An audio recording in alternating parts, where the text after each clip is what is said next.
Hello everyone. और चलिए हम लोग आज के क्लास में क्लास 12th को फिज़िक्स, आप जान ही रहे हैं फिज़िक्स, और जो हम टच करने वाले हैं आप लोगों को इलेक्ट्रोस्टैटिक्स। तो मेरे प्यारे बच्चों, आप लोगों को मैंने तो इलेक्ट्रोस्टैटिक्स में बहुत सारे चीज़ें आपको बताया है और आप लोग उस चीज़ को अच्छे से पढ़े भी होंगे। और मैं यही कहूँगा कि आप लोग एक का करके ज़रूर देखें और नोट्स भी उसको साथ साथ बनाते जाएं। और जहाँ तक मैंने बताया था आप लोगों को कि Coulomb's law in electrostatics, Coulomb's law in electrostatics क्या होगा, और उसका मैंने मैथमेटिकल फार्मूला, मैथमेटिकल कैलकुलेशन मैंने बताया था। और उसका जो फार्मूला मैंने फोर्स का बताया था वो ये था, F is equal to 1/4πε0 Q1 Q2/r²। अगर हम लोग इसको वेक्टर फॉर्म में लिखना चाहेंगे तो मैंने ये भी बताया था, वेक्टर फॉर्म कहने का मतलब क्या हुआ कि इसको डायरेक्शन देना, डायरेक्शन हम लोगों को देना है। तो डायरेक्शन देंगे कैसे, तो F vector is equal to 1/4πε0 Q1 Q2/r²। अब यहाँ पे मैं ये भी बताया था कि दो जो चार्ज पार्टिकल अगर रखते हैं Q1 Q2, तो इसमें जो ये फोर्स का मतलब क्या हुआ, ये फोर्स कहने का मतलब ये हुआ कि ये जो बॉडी यहाँ पे Q1 Q2 दो चार्ज पार्टिकल लिया है वो एक दूसरे को इंट्रैक्ट कर रहा है। एक दूसरे को इंट्रैक्ट करने का मतलब क्या होता है, इंट्रैक्ट करने का मतलब होता है एक दूसरे पे फोर्स लगाना। या तो वो इसको अट्रैक्ट कर रहा होगा या तो उसको रिपेल कर रहा होगा। मतलब इसको रिपेल कर रहा है या अट्रैक्ट कर रहा है इस बात पे निर्भर करेगा कि इसका चार्जेस कैसा है। अगर ये सेम चार्जेस होगा तो वो क्या करेगा, रिपेल करेगा। और अगर ये अनलाइक चार्जेस होगा, मीन्स सेम चार्जेस नहीं होगा, तो ये क्या करेगा, अट्रैक्ट करेगा। मीन्स वो नेचर निर्भर करेगा कि चार्जेस का नेचर कैसा है, पॉजिटिव नेगेटिव होगा, पॉजिटिव पॉजिटिव होगा, उस पर निर्भर करेगा। लेकिन ये फोर्स किधर लगेगा, यहाँ पे फोर्स लग रहा है तो फोर्स का डायरेक्शन देना है, तो फोर्स किधर लगेगा उसके लिए हम किस बात पे निर्भर करेंगे कि इसका किधर डिस्प्लेसमेंट वेक्टर है। मीन्स कहने का मतलब ये हुआ कि अगर सपोज दैट कि ये चार्जेस ये पॉजिटिवली चार्ज है और ये आपका पॉजिटिवली चार्ज है, तो कैसा नेचर होगा फोर्स का, रिपल्सन। रिपल्सन कहने का मतलब क्या हुआ कि ये बॉडी जो है, ये चार्ज पार्टिकल जो है इस पे फोर्स लगाएगा। और जब इसको अगर मान लिया जाए कि कोई एक बॉडी ये है और कोई एक बॉडी ये है और ये बॉडी इसको धक्का मारेगा, तो वो किधर जाएगा, उधर जाएगा। इसका मतलब इसका डायरेक्शन किधर हम लोग शो कर सकते हैं, इधर। मतलब फोर्स यहाँ पे फोर्स ऑन 2 ड्यू टू 1 हो जाएगा। अब ये जो बॉडी है, ये जो चार्ज पार्टिकल है, ये इस पे फोर्स लगाएगा, दोनों एक दूसरे पे लगाएगा।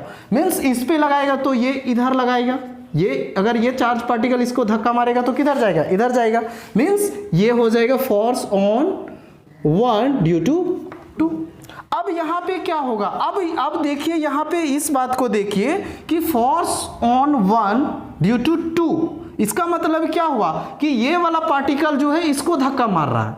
इसका मतलब ये हुआ कि ये इधर से इधर आ रहा है, इसका मतलब ये इधर से इधर आ रहा है, तो इसका यूनिट वेक्टर, इसका डायरेक्शन क्या देंगे, आर यूनिट वेक्टर 1 से 2।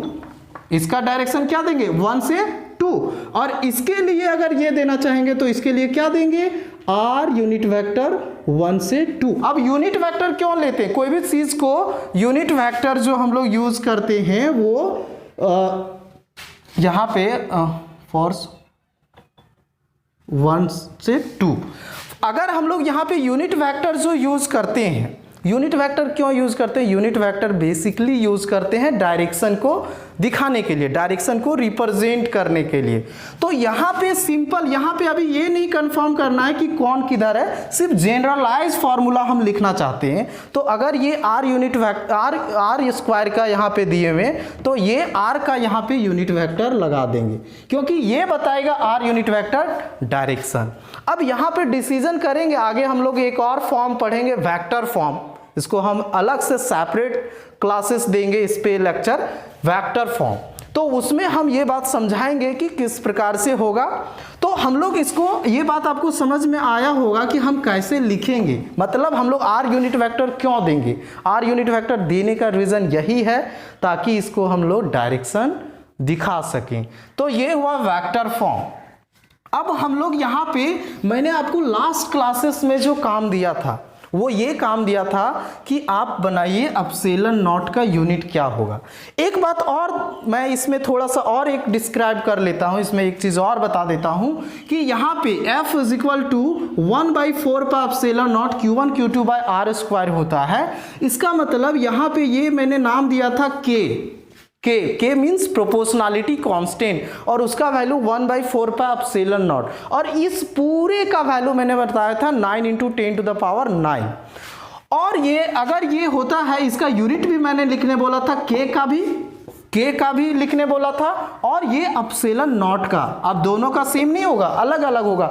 अब मुझे उम्मीद है कि आप लोग बना लिए होंगे, लेकिन आप अगर नहीं बनाए तो जरूर बनाइएगा K और एप्सिलॉन नॉट। तो मैं यहाँ पे ये बात कर रहा हूँ कि K का जो वैल्यू है 1/4 का एप्सिलॉन नॉट किस पे निर्भर करेगा, मतलब निर्भर किस पे करता है। तो मैं यहाँ पे बता देना चाहूँगा कि जो K का जो वैल्यू है, K जो डिपेंड करेगा वो नेचर ऑफ द मीडियम पे, मीन्स जो मीडियम है वो किस प्रकार है, मतलब जो चार्ज पार्टिकल, जैसे कि मैंने बताया कि 2 चार्ज पार्टिकल है Q1 Q2, तो इसको कहाँ पे हम रख रहे हैं, कहाँ पे रख रहे हैं, कहने का मतलब क्या है, जैसे ये रूम है, यहाँ पे रूम में है, तो रूम में क्या है, एयर है ये, तो एयर मीडियम में रखेंगे, या तो इसी पूरे सिस्टम को हम वाटर में ले जाएंगे या कहीं दूसरे जगह और कोई दूसरा मीडियम क्रिएट करके वहां रखेंगे, तो उस पे इसका वैल्यू निर्भर करता है। मींस ये K का वैल्यू क्या होगा कि कहां पे हम रख रहे हैं। सो एक ये ध्यान रखना जरूरी है कि K nature of the medium पे निर्भर करेगा। K depends upon nature of the medium, ये पॉइंट आप जरूर ध्यान में रखें, nature of the medium in which charge particle is placed, जिसमें चार्ज पार्टिकल को रखते हैं, किस मीडियम में मैंने रखा उस पे निर्भर करेगा। तो ये आप समझ गए होंगे, मीन्स मैंने बताया कि जैसे कि एयर मीडियम में रखते हैं तो अलग वैल्यू होता है, यही हम वाटर मीडियम में ले जाएंगे तो अलग होता है। तो मैं अभी फिलहाल जो बात किया है, ये जो बात किया है एयर मीडियम या वैक्यूम, इसको एयर मीडियम भी हम लोग वही वैल्यू होता है, वैक्यूम में भी वही वैल्यू होता है, इसमें कोई परिवर्तन नहीं होता है, इसको ध्यान में रखेंगे, एयर मीडियम वैक्यूम के लिए वही होता है। अब हम लोग नेक्स्ट बात करते हैं, मैं आपको एप्सिलॉन नॉट का वैल्यू निकालने के, एप्सिलॉन नॉट का यूनिट निकालने के लिए बोला था। तो बहुत ही सिंपल है, जो बच्चे नहीं किए होंगे वो ज़रूर कर लेना चाहिए। थोड़ा सा मैं आपको बता देना चाहूँ कि निकालेंगे कैसे, इसको डायमेंशनल फार्मूला निकालते कैसे, इस क्वेश्चन को मैं बता दे रहा हूँ इस वीडियो में। नेक्स्ट क्लासेस में जब भी कभी क्वेश्चन दूंगा डायमेंशनल या यूनिट का, मैं सिर्फ लिख दूंगा कि इसका होमवर्क करें, अगले बार से हम कभी नहीं करेंगे। फिर भी मैं इस लेक्चर में आपको बता देना चाहूँगा, क्योंकि कुछ बच्चे ऐसे भी हैं जो बोर्ड लेवल का बच्चे हैं, मीन्स वो बोर्ड का प्रिपरेशन कर रहे हैं, या कोई बच्चे ऐसे होते हैं कि जेईई मेंस का भी प्रिपरेशन कर रहे हैं, जेईई एडवांस का प्रिपरेशन कर रहे हैं। तो मुझे उम्मीद है कि बहुत सारे बच्चे ऐसे भी हैं कि वो जानते हैं, परंतु मैं वैसे बच्चे को भी समझाना चाह रहा हूं जो बच्चे नहीं जान रहे। तो मैं चलिए जल्दी देर ना करते हुए मैं यहाँ पे बात करूंगा यूनिट ऑफ एप्सिलॉन नॉट। सबसे पहले K का यूनिट की बात कर लेता हूँ। Unit of K is what, proportionality constant. तो मैं सबसे पहले आपको K का फॉर्मूला आप लोगों को आना चाहिए। जैसे कि मैं F का फॉर्मूला क्या होता है, F इज इक्वल टू 1/4 का epsilon naught Q1 Q2 by R square, और यही 1/4 का एप्सिलॉन नॉट क्या होता है, K होता है। तो K का अगर यूनिट निकालना है तो K का वैल्यू निकालो। यहाँ पे K इज इक्वल टू क्या लिख सकते हैं, F into R square by Q1 Q2। अब देखो K का यूनिट लिखना चाहते हैं, ये फॉर्मूला मैंने बनाया, अब यूनिट लिखना चाहते हैं, बहुत सिंपल है, यूनिट क्या हो जाएगा K का। अब देखो एसआई यूनिट में लिखना है, एसआई यूनिट में, सेल्सियस यूनिट में भी लिख सकते हैं, तो मैं एसआई यूनिट में बात करता हूं। तो एसआई यूनिट में फोर्स का क्या लेते हैं वैल्यू, न्यूटन, और आर स्क्वायर, आर का यूनिट क्या लेते हैं, मीटर स्क्वायर, और चार्जेस का वैल्यू क्या लेते हैं, Q1 चार्ज का क्या लेते हैं, कूलम। एसआई में मैंने लास्ट क्लासेस में बताया था कि चार्ज का जो यूनिट दो तरह से एसआई सिस्टम में भी लेते हैं और सीजीएस सिस्टम, और सीजीएस सिस्टम में भी दो यूनिट मैंने बताया था, आप जरूर जानते होंगे, और नहीं जानते होंगे जरूर पढ़िए। तो newton metre square by coulomb square, that is, इसको ऐसे लिख सकते हैं, newton metre square per coulomb square. ये हो गया यूनिट ऑफ के एसआई में। अगर आप सीजीएस में लिखना चाहते हैं सीजीएस में भी लिखिए, डायमेंशनल फॉर्मूला लिखना चाहते हैं तो डायमेंशनल फॉर्मूला भी जल्दी से लिख लीजिए बच्चे। कैसे लिखेंगे, न्यूटन का मींस ये फोर्स है, फोर्स का डायमेंशनल फॉर्मूला क्या होता है, यहां पे मैं थोड़ा सा रफ कर देता हूं, एम एल टी का पावर -2, और मीटर स्क्वायर, मीटर को क्या डायमेंशनल फॉर्मूला लिखते हैं, एल स्क्वायर, एल मीटर का एल लिखते हैं तो इसका एल स्क्वायर हो जाएगा। और कूलम स्क्वायर, कूलम का भी डायमेंशनल फॉर्मूला लास्ट क्लासेस में बोला था, तो इसका क्या लिखेंगे, ये टी का पावर -2। अब इसको एक साथ समराइज कर दीजिए तो क्या हो जाएगा, एम कहीं है, नहीं है, यहां पे मैं लिख रहा हूं एम, एल का पावर यहां पे क्या हो जाएगा 3, और t का पावर क्या हो जाएगा, यहाँ पे -2 है, t का पावर -2, यहाँ पे भी t का पावर -2, तो -2 क्या हो जाएगा, ऐड हो जाएगा तो -4, और यहाँ पे हो जाएगा a का पावर क्या -2। दैट मीन्स k का क्या हो गया, डायमेंशनल फॉर्मूला। आप अपने से खुद से कीजिए, ठीक है, कैलकुलेशन को आप खुद से घर में जरूर कीजिए, अपने से बिना देखे हुए। नेक्स्ट हम लोग बात करते हैं, ये हो गया आपका। अब नेक्स्ट हम लोग बात कर सकते हैं अपसेलन नॉट का। तो अपसेलन नॉट का भी प्रोसेस यही रहेगा, कुछ नहीं करना, अपसेलन नॉट का भी प्रोसेस यही होगा। जैसे एफ का वैल्यू मैंने बताया 1/4 पाई अपसेलन नॉट,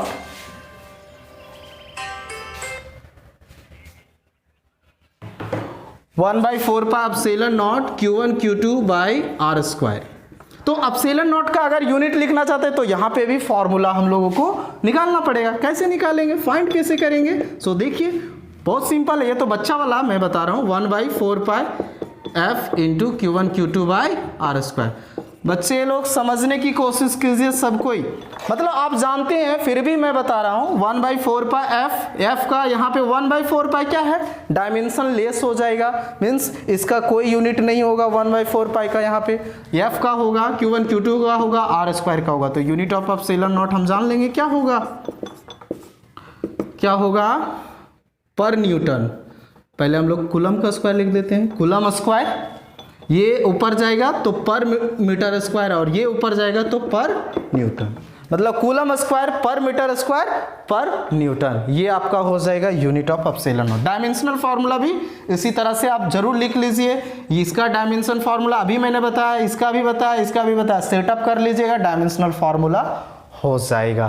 तो इस प्रकार से ये आप निकाल सकते हैं। और मैं आपको बता दूं कि अगर आप बोर्ड लेवल का स्टूडेंट हैं, स्टेट बोर्ड का स्टूडेंट हैं, तो स्टेट बोर्ड में एक क्वेश्चन इस तरह का हर एक स्टेट बोर्ड में, मीन्स चाहे झारखंड का हो, बिहार का हो, कोई भी स्टेट बोर्ड हो, उसमें ऑब्जेक्टिव टाइप का क्वेश्चन अगर रहता है तो इस तरह का एक क्वेश्चन डायमेंशनल फार्मूला यूनिट में रहता है। सो आप जरूर कीजिए। और यहां तक कि जेईई मेंस में भी कुछ क्वेश्चन दे देता है, उसमें जे एडवांस में थोड़ा मैट्रिक्स मैच के लिए आता है तो उसमें भी दे देता है। तो आप जरूर इस चीज को समझ गए होंगे। चलिए नेक्स्ट क्लासेस, नेक्स्ट की चीजें पे चलते हैं।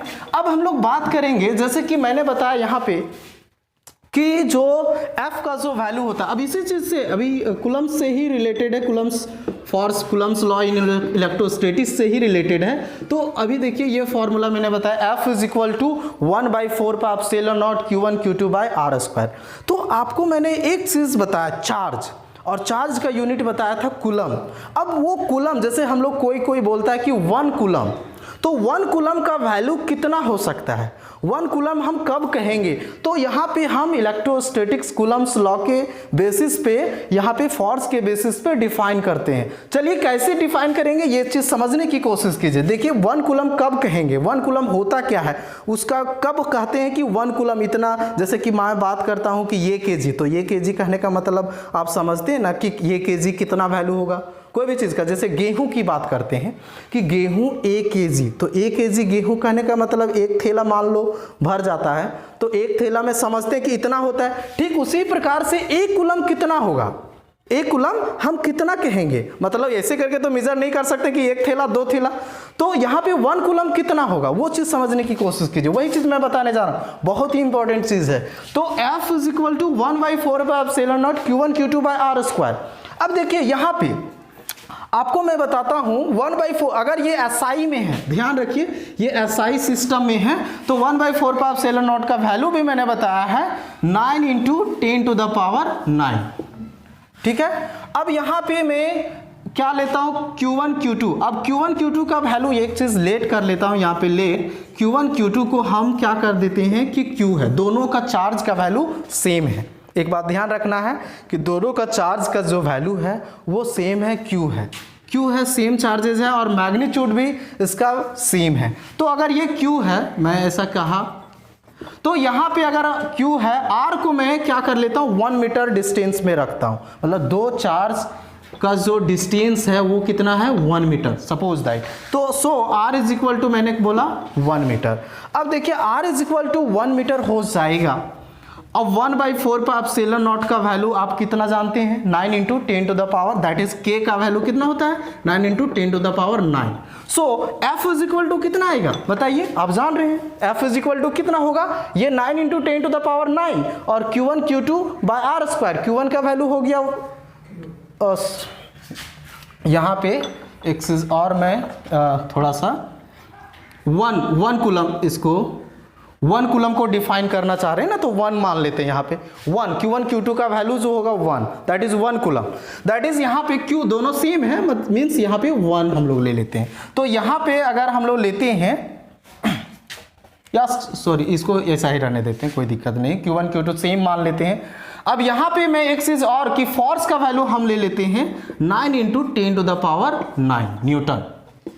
तो यहाँ पे देखिए अगर मैं ये दोनों का सेम चार्जेस का वैल्यू लिखा तो ये हो जाएगा Q स्क्वायर, R का वैल्यू हो गया 1 और ये 9 × 10⁹ और यहाँ पे मैंने फोर्स कितना लिया 9 × 10⁹।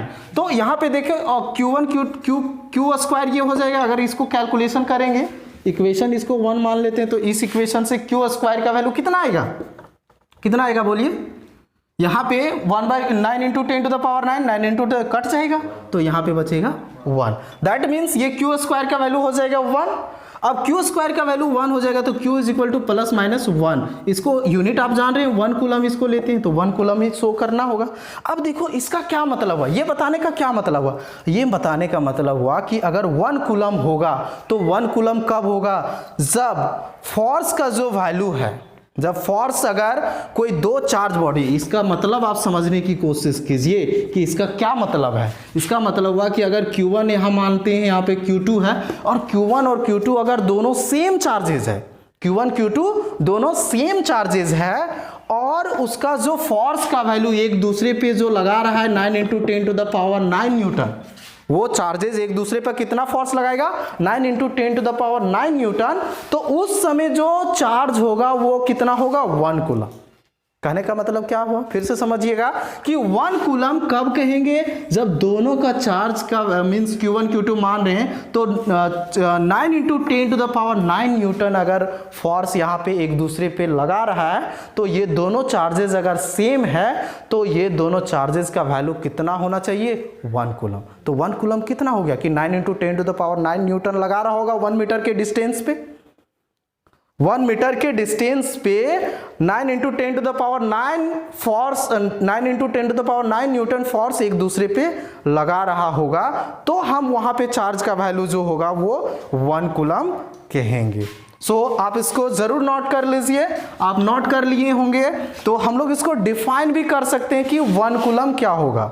तो 1 कूलम क्या है, 1 कूलम एक ऐसा चार्ज है जो रिपेल कर रहा है इक्वल और सिमिलर चार्ज विथ कितने फोर्सेस के साथ 9 × 10⁹।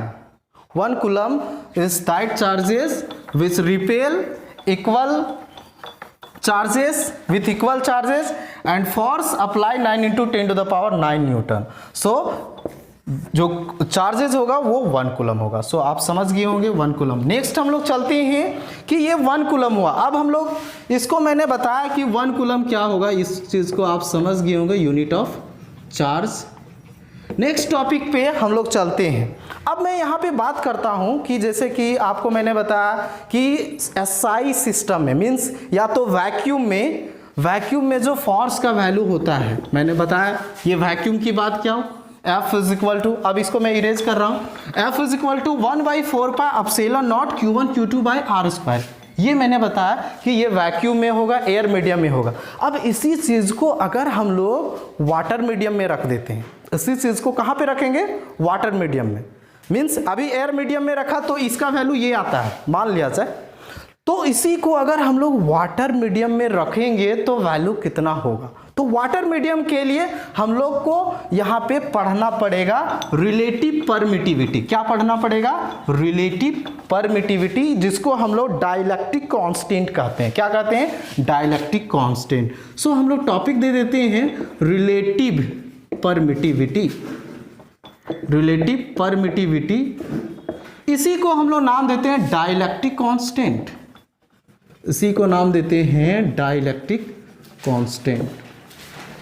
देखिए बच्चे, अब क्या करना है, यहाँ पे बहुत इंपॉर्टेंट चीज है, इस चीज को भी समझिए। मैं आपको सीढ़ी बाय सीढ़ी बता रहा हूँ, एक स्टेप से दूसरा स्टेप में कैसे जाना है वो मैं बता रहा हूँ, आपको मैं स्टेप को तोड़ नहीं रहा हूं। आप इस चीज को एक एक करके सुनते जाइए, समझते जाइए और नोट्स भी करते जाइए। रिलेटिव परमिटिविटी का मतलब अब यहाँ पे समझना है। रिलेटिव का मतलब ऐसे भी, रिलेशन कहने का मतलब क्या होता है, दो चीज, मतलब 2 3 4 इस तरह से रिलेशन। मीन्स अगर रिलेशन कहीं पे वर्ड आता है, जैसे कि रिलेटिव मोशन की बात करते हैं, रिलेटिव वेलोसिटी की बात करते हैं, तो रिलेटिव वेलोसिटी की बात करते हैं तो वहां पे कैसे बात करते हैं, रिलेटिव वेलोसिटी किसी का होता है तो क्या बात करते हैं कि velocity of A with respect to B या velocity of B with respect to A, मतलब इसमें क्या होता है कि दो वेलोसिटी का डिफरेंस होता है। तो ठीक उसी प्रकार से रिलेटिव परमिटिविटी में भी यहाँ पे दो चीज का कंपैरिजन करेंगे, दो चीज का कंपैरिजन करेंगे, किस में, वैक्यूम में और मीडियम में, या तो एयर मीडियम से,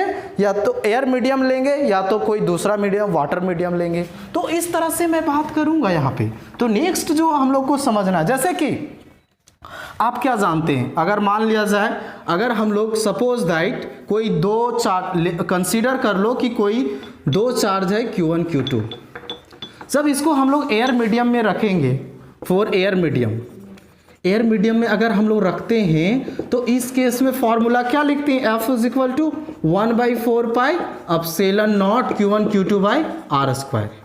ये हो गया आपका एयर मीडियम या वैक्यूम, इसको वैक्यूम भी कह सकते हैं, वैक्यूम। तो वैक्यूम के लिए ये आया वैल्यू। अब इसी को कोई another medium, for another medium,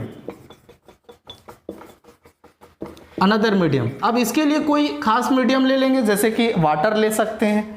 तो वहां पे, यहाँ पे अगर हम लोग अनदर मीडियम ले लेते हैं तो यहाँ पे जो एप्सिलॉन नॉट जो लेते हैं वो एयर मीडियम के लिए, अनदर मीडियम के लिए लेंगे तो कुछ अलग चीज हमको मानना पड़ेगा। तो मैं मान लेता हूँ सिर्फ एप्सिलॉन, तो यहाँ पे हम लिख देंगे 1/4 epsilon Q1 Q2 by R square, Q1 Q2 by R square हो जाएगा। अब यहाँ पे F medium is equal to 1/4 pi epsilon Q1 Q2 by R square. Epsilon क्यों दिया, एप्सिलॉन ओनली इसलिए दिया क्योंकि ये दूसरा मीडियम है, अगर एयर मीडियम लेते हैं तो एप्सिलॉन नॉट। तो यहाँ अनदर मीडियम लिया, अब इसको इक्वेशन अगर 1 बोल देते हैं, इसको 2 कर देते हैं। अब यहाँ पे हम लोग क्या करते हैं कि इसमें इसको डिवाइड कर देते हैं, मीन्स अगर हम लोग F vacuum by F medium लिखते हैं तो F वैक्यूम का वैल्यू क्या हो जाएगा, 1/4 पाई एप्सिलॉन और Q1 Q2 by R square, और यहाँ पे क्या था 1/4 pi epsilon Q1 Q2 by R square. तो इसमें अगर हम लोग लेंगे दैट मीन्स यहाँ पे क्या हो जाएगा, अगर इसको डिवाइड कर देंगे इस तरह से तो ये वाला टर्म क्या हो जाएगा, सब कैंसिल हो जाएगा। सिस्टम वही है, सिस्टम यही है, जैसे कि मैंने बात किया था कि एयर मीडियम में रखा, इसको वाटर में ले गया, मतलब दो चार्ज पार्टिकल लिया है इस तरह से। अब इसी को एयर में बात किया तो उसमें फोर्स का वैल्यू सपोज दैट 1 न्यूटन है।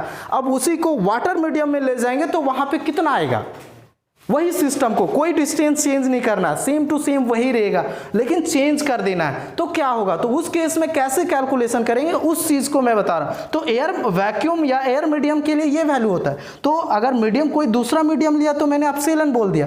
तो यहाँ पे इसको अगर हम लोग कंपेयर कर रहे हैं, अगर डिवाइड कर देते हैं तो ये वाला वैल्यू क्या होगा, ये वाला टर्म्स सब कैंसिल हो जाएगा, सिर्फ क्या होगा बचेगा एप्सिलॉन नॉट और एप्सिलॉन। और इसको अगर सॉल्व करेंगे आप जानते होंगे तो ऐसा मिलेगा एप्सिलॉन बाय एप्सिलॉन नॉट, सारा चीज कैंसिल हो जाएगा, एप्सिलॉन बाय एप्सिलॉन नॉट मिलेगा। अब इसी को हम लोग नाम देते हैं एप्सिलॉन आर, जिसको नाम देते हैं रिलेटिव परमिटिविटी।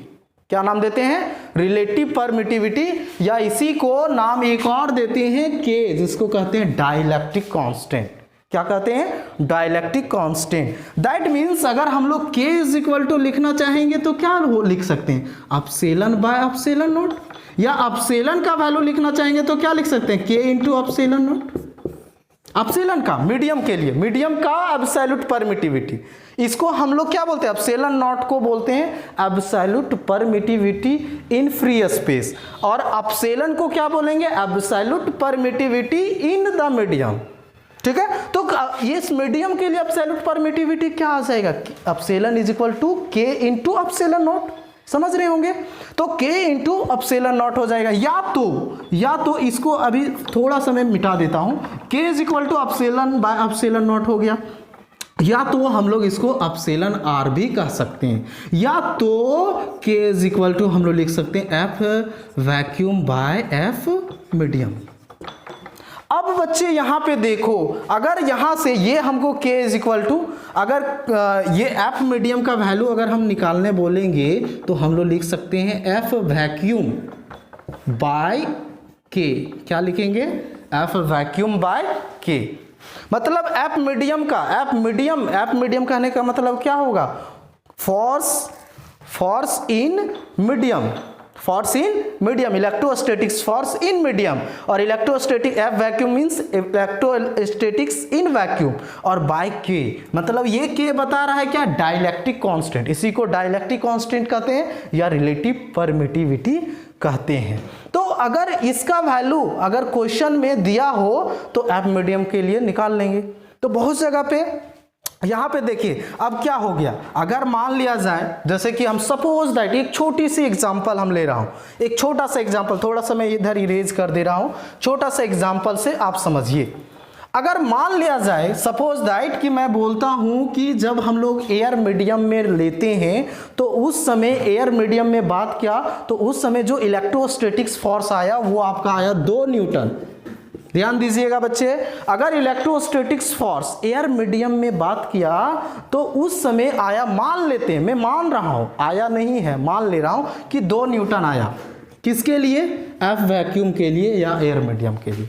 अब इसी सिस्टम को कुछ भी चेंज नहीं करना, डिस्टेंस वही रहेगा, मीन्स अगर मान लिया जाए कि यहाँ Q1 Q2 लिया, वही 1 मीटर है या 2 मीटर जो भी है, सेम डिस्टेंसेस है, इस पूरे अरेंजमेंट को मैंने रख दिया, तो उस केस में क्या होगा, एफ मीडियम के लिए मान लो एयर मीडियम में ले गया, वाटर मीडियम में ले गया इसको, तो वाटर मीडियम के लिए क्या वैल्यू होगा, एफ वाटर मीडियम के लिए क्या हो जाएगा, तो एफ वैक्यूम में कितना वैल्यू है, एफ वैक्यूम में मैंने बताया कि 2 न्यूटन है, 2 न्यूटन यहाँ पे रखेंगे।